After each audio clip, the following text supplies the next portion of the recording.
Quantas refeições diárias você acha que necessita para crescer a sua massa muscular, para manter a sua massa muscular? Acompanhe essa entrevista minha com o Dr. Marco Aurélio Fortes. Segue aí. Dr. Marco Aurélio, as pessoas, quando desejam ganhar peso, elas têm que fazer uma dieta com uma quantidade equilibrada de macronutrientes.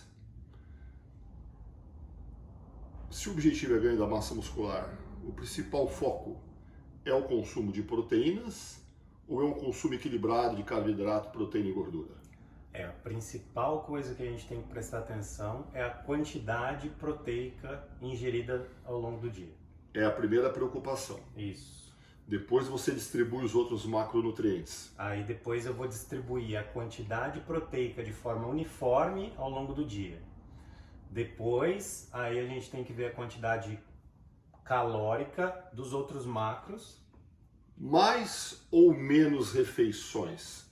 Realizar mais refeições é apenas uma estratégia para otimizar o metabolismo ou faz toda a diferença na vida de um atleta que quer construir a massa muscular?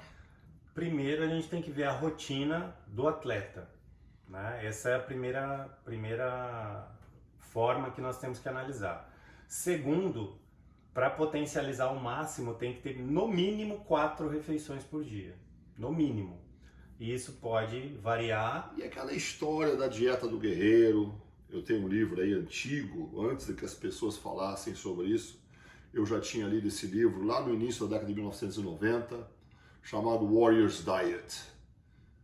E o caso daqueles guerreiros que só se alimentavam uma vez por dia, e do meu cachorro, o Iron, que era um American Stafford muito forte, que durante muito tempo só fez uma grande refeição no dia e era extremamente saudável. Qual é esse paralelo? Ou seja, realizar umas refeições é ainda melhor?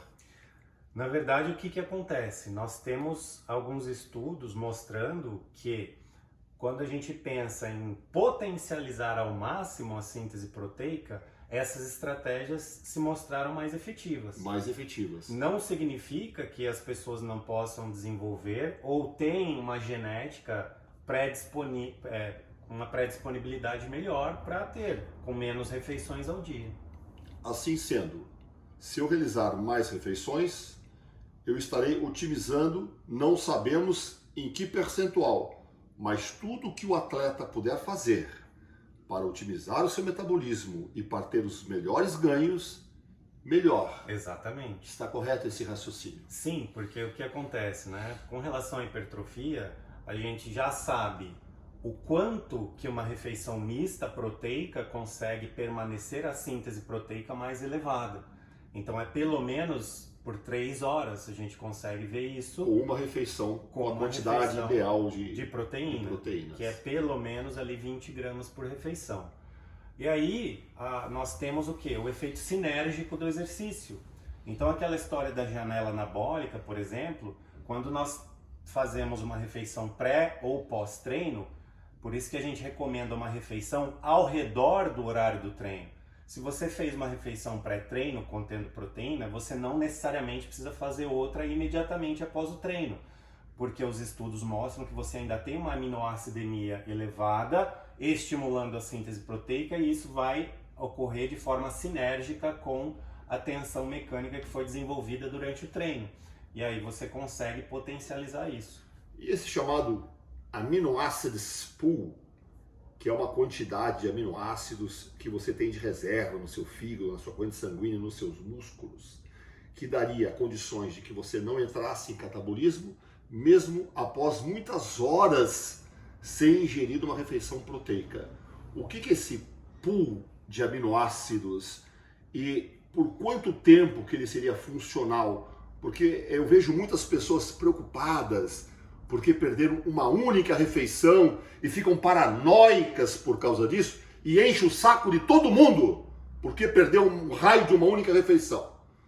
Eu acho que essas pessoas ficam paranoicas porque são paranoicos e principalmente porque não têm conhecimento da fisiologia humana.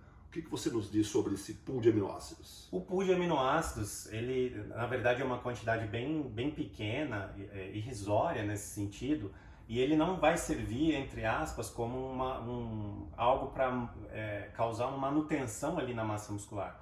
Porque nós temos um balanço entre síntese e degradação, que é o que mantém a homeostasia da nossa massa muscular. Então a lei do uso e desuso, quando nós fazemos o treinamento e mantemos uma refeição adequada, a gente vai manter esse balanço, dependendo da estratégia do treino, nós vamos pendê-lo para a síntese proteica e a cronicidade vai determinar o ganho de massa muscular, lógico, junto com a dieta do indivíduo. Quando nós perdemos uma refeição, você, a princípio, não vai sofrer problema algum, na verdade, né? O que acontece é que, a partir do momento que você volta a se alimentar de forma adequada, essa homeostase lá é mantida, não existe preocupação alguma em perder uma refeição. Na verdade, você vai se alimentar ali a hora que você tiver o alimento disponível, sem problema algum. Mesmo porque, se você perder mais refeições, quando você a fizer eventualmente, você repõe aquilo que, a princípio, tenha perdido. Então, não seja um xarope, né? E siga as recomendações do Dr. Marco Aurélio Fortes, o nosso nutricionista. Um abraço a todos. Até mais, galera.